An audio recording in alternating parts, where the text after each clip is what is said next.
Bienvenue dans le 19e épisode des Conseils de Julien de Conseil et Organisation. Aujourd'hui, de nouveau, comme je l'avais déjà fait, je donne la parole à l'un de mes partenaires. En l'occurrence, c'est une jeune femme, Marie Briand, du cabinet DigiWin, expert dans la transformation digitale. C'est parti. Bonjour Marie. Bonjour Julien. Merci beaucoup d'avoir accepté mon invitation. On a eu l'occasion de se rencontrer pendant le confinement parce que tu avais réagi avec un de tes collègues sur mes vidéos. Tu fais partie d'un cabinet qui s'appelle DigiWin. Avant de parler du télétravail et de ce qui fait que les raisons pour lesquelles je t'ai demandé de venir aujourd'hui, est-ce que tu peux déjà te présenter rapidement et présenter DigiWin? Bien évidemment. Alors, moi, je m'appelle Marie Briand et je suis consultante digitale spécialisée dans la conduite du changement, donc chez DigiWin, qui est expert en développement des intranets et digital workplace. Et on est répartis à Nantes, à Paris et à Rouen, et également dans toute la France, puisqu'on appartient au groupe TRSB, qui est orienté plutôt à infrastructure. Ok. Quand on a discuté les premières fois, toi et moi, il y a 3 semaines à peine, on a vraiment on s'est rejoint sur ce cataclysme qu'on est en train de vivre au niveau des organisations, avec l'obligation pour tous les salariés et fonctionnaires et autres de se retrouver en télétravail. Il y a ceux qui l'ont déjà vécu, il y a ceux qui ne l'ont jamais vécu. Moi-même l'ayant vécu, pour autant, c'est difficile. Et on s'est retrouvé à parler beaucoup de ce qui était de la posture. Donc, il y a bien évidemment l'aspect un peu technique, technologique, comment s'organiser le travail. Ça, c'est un pan un peu spécifique. Mais toi et moi, on s'est entendu effectivement sur la difficulté au niveau de l'organisation, de la posture qu'on peut avoir vis-à-vis de son travail et de son activité. Quelle est ton analyse par rapport à ça? Quels sont les efforts peut-être ou les difficultés que chacun d'entre nous individuellement on peut rencontrer vis-à-vis du télétravail? Alors, déjà, avant de parler de tout ça, il faut savoir que le télétravail qu'on vit actuellement est complètement différent du télétravail que chacun a pu vivre avant, toi, moi, où c'était assez ponctué dans la semaine, dans le mois. Là, c'est quand même un télétravail où tout le monde est en télétravail et pendant une période très longue, 2 mois, voire plus. Donc, c'est vrai qu'il y avait quand même quelques notions à acquérir et pour favoriser ce télétravail assez particulier. Alors, la première posture que j'ai pu identifier, c'est accepter la situation.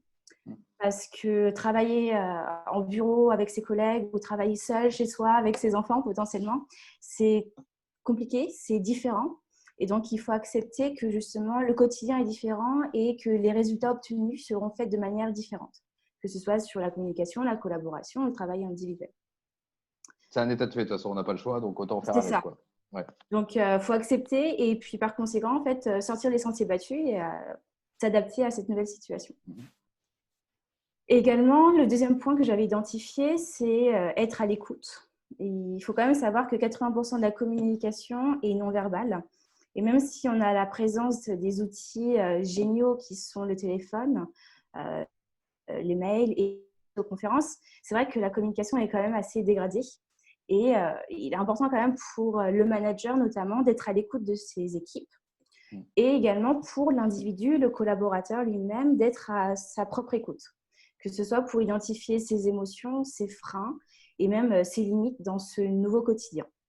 C'est ce que j'avais un petit peu évoqué sur les rituels de communication, c'est-à-dire de multiplier les communications les plus qualitatives, de fluidifier au maximum le fait de pouvoir échanger pour détecter les signaux faibles, voir un petit peu l'état d'esprit de chacun et puis même vis-à-vis de soi-même, de prendre ce temps aussi de réflexion, prendre de recul de temps en temps aussi par rapport au travail.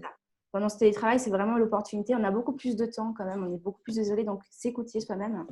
Et même aussi en équipe, pour continuer les projets, ne pas hésiter de dire qu'on a besoin d'aide pour pas que ce soit bloquant pour nous et même pour tout le monde, pour les projets.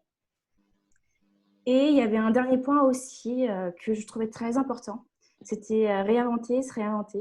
Chose que tu as pu parfaitement bien faire pendant cette période de télétravail où tu as lancé cette série de vidéos. Et justement, c'est l'occasion de repenser nos modèles organisationnels et nos modèles de pensée dans cette situation assez incertaine. Donc, ça peut être des petits points ou des points majeurs. Par exemple, tous les matins chez DigiWin, c'est l'occasion pour nous, avec les équipes, à 9h30, de faire une visio.